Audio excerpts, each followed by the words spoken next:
Good evening and welcome into the SportsDesk post-game report. Alongside my partner Brian Matthias, I'm Brian Steinmetz. Well, it was quite the gritty win here for Temple as they win this one 24-17, scoring the last 17 points of the contest. Now, Brian, it wasn't that simple in the first half, was it? No, they had a chance to get off to a really hot start right out of the gate. They had their first drive. They went all the way down the field, took the ball down to the 1 yard line, couldn't put in the end zone, and on fourth down, missed the field goal. So they had a chance to go up by at least a field goal. Instead, they let Navy take over on downs, go down the field, put up a field goal, and strike first. Yeah, certainly some sloppy play in the first half, penalties, missed red zone opportunities for Temple. But luckily in the second half, Temple pulled out the win, and it was quite the accomplishment. We came in here today, we were down at halftime, and just so amazingly proud of the way those guys fought back. They stayed together, made play after play after play in an adverse situation, in a hostile environment. You just can't say enough about that group of young men that are in there, how much they love each other, how much they love this university. For Anthony Russo, he had 300 passing yards on the dot today, including 1 touchdown and 1 late interception. And his obvious favorite target on the day was Ventel Bryant, who had 8 catches for over 140 yards and a touchdown. And the touchdown coming on a 62-yard bomb from Anthony Russo, and that proved to be the difference maker in today's contest. Yeah, absolutely. Talking about Anthony Russo, we saw him run the ball a lot more today, and Navy definitely hasn't seen that on film at all yet because he hasn't done that much this season. So they're definitely trying to scramble and find some answers for that on defense that had them shook up.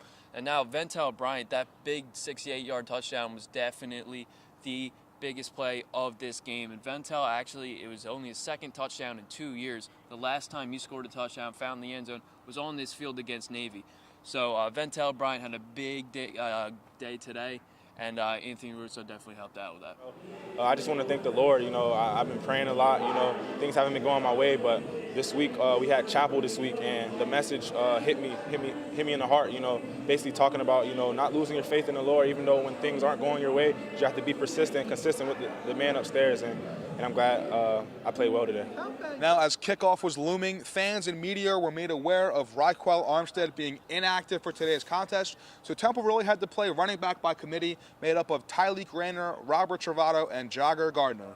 Yeah, and Armstead's absence was definitely felt in the first half, and it took a while for them to get the run game going. But Richard Votto, Gardner, and Rayner, they definitely did a good job getting that rhythm going throughout the game and getting the run game going. And the O-line definitely had a big impact with that as well. So Rayner found his first touchdown this game, and Richard Votto also found the end zone in the second half to tie the game on a fourth down. So big impact from Robert Travato, stepping up, single digit, being the leader in another leader's absence. Now, as I mentioned in the pregame report, Malcolm Perry is a huge part to this Navy offense, but he was limited today to just 12 carries for 48 yards. The man who really hurt the Owls today was Nelson Smith. He carried 18 times for over 100 yards and a touchdown. And in fact, Smith is the only other midshipman to accrue only over 100 yards in a game besides Perry this year.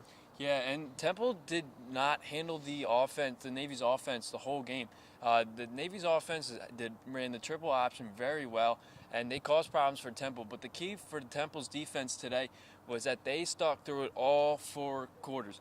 We've seen earlier in the season that Temple hasn't always done that. They've led up drives and touchdowns late in the game when they really needed to keep the score where it was, and they didn't do that today. They made multiple stops at the end of the game, and that really helped out their offense get back on the field, tired down Navy's defense, and put up more points to take the lead. That's a very, very good football team, very tough to defend, but made some adjustments. We made some halftime adjustments, and then they still hit us. They made some adjustments as well.